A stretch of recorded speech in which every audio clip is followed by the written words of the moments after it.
અંકલેશ્વર વિસ્તારમાં પિતા પુત્રીના સંબંધોને લાંછન લગાવતો કિસ્સો 2023માં સામે આવ્યો હતો। પત્નીના મૃત્યુ બાદ પોતાની સગીર વયની દીકરી સાથે ધમકી આપી વારંવાર દુષ્કર્મ આચર્યું હતું। પિતાની આ હેવાનિયતથી ભયભીત બનેલી સગીરાએ પોતાની મોટી બહેનને આપવીતી જણાવતા મોટી બહેન પણ હચમચી ઉઠી હતી અને પોતાની નાની બહેન સાથે પિતાની આ હેવાનિયત સામે અંકલેશ્વર રૂરલ પોલીસ મથકે ફરિયાદ નોંધાવતા પોલીસે પોક્સો તેમજ દુષ્કર્મ સહિત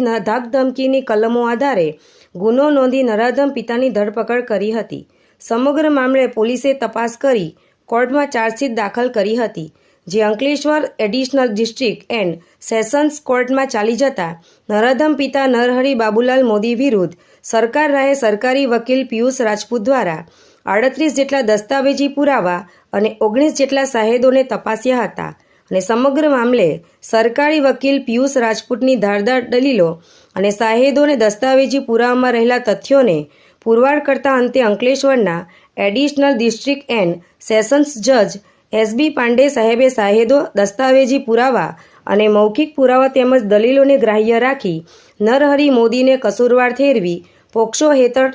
આજીવન કારાવાસ તેમજ 50,000નો દંડ અને દંડ ન ભરે તો 2 માસની સાદી કેદની સજા તેમજ ઇપીકો કલમ 506(2) હેઠળ વધુ 3 વર્ષની સાદી કેદની સજા અને 5,000નો દંડ ફટકાર્યો હતો તેમજ દંડ ન ભરે તો વધુ 2 માસની સાદી કેદની સજાનો હુકમ કર્યો હતો। વધુમાં ભોગ બનનાર દીકરીને ગુજરાત વિક્ટિમ કમ્પન્સેશન સ્કીમ 2019 હેઠળ ₹4 લાખ વળતર ચૂકવવાનો। બનાવની હકીકત એવી છે કે અંકલેશ્વર રૂરલ પોલીસ સ્ટેશન શહેર વિસ્તારની હદમાં છેલ્લા 1 વર્ષથી ભોગ બનનાર દીકરીને પોતાના સગા પિતા દ્વારા શારીરિક શોષણ કરવામાં આવતું હતું।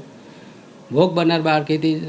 ન સહન થતાં તેને પોતાની નાની બહેનને સાથે રાખી પોતાની મોટી બહેનને સમગ્ર ઘટનાની જાણ કરતાં આ કામના ફરિયાદી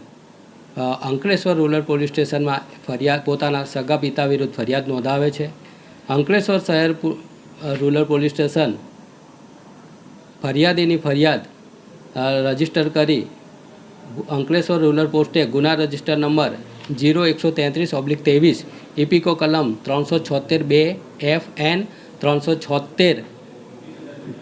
તથા 506(2) તથા પોક્સોની કલમ 4(6) મુજબનો ગુનો રજીસ્ટર કરી આરોપી સમક્ષ પૂરતા પુરાવા એકત્રિત થતાં આરોપીને એરેસ્ટ કરે છે અને તેનું Ankleshwar additional district and session જજ સાહેબની કોર્ટમાં ચાર્જશીટ કરવામાં આવે છે। પ્રોસિક્યુશન તરફે કાર્યવાહી અમને સુપ્રત કરતાં અમે આ કામે 38 જેટલા દસ્તાવેજી પુરાવા તથા 19 સાહેદો તપાસેલા છે। તમામ પુરાવા, દસ્તાવેજી પુરાવા તથા મૌખિક પુરાવા અમે ફરિયાદ પક્ષે નિઃશંકપણે પુરવાર કરેલા છે અને આરોપીને તકસીરવાર ઠેરાવી અંકલેશ્વરના એડિશનલ ડિસ્ટ્રિક્ટ એન્ડ સેશન જજ શ્રી એસ.ટી. પાંડે સાહેબનાઓએ પોક્સોની કલમ 6 મુજબ આરોપીને આજીવન કારાવાસ તથા 50,000 રૂપિયાના દંડની જોગવાઈ કરેલી છે, દંડ ફરમાવેલો છે ને જો દંડ ન ભરે તો વધુ 2 માસની સાદી કેદની સજા ફરમાવેલી છે તથા વધુમાં અમારી દલીલો કાર્ય રાખી ભોગ બનનાર દીકરીને 4 લાખ રૂપિયા જેવું સરકાર તરફથી વળતર અપાવવાનો આદેશ પણ ફરમાવેલો છે।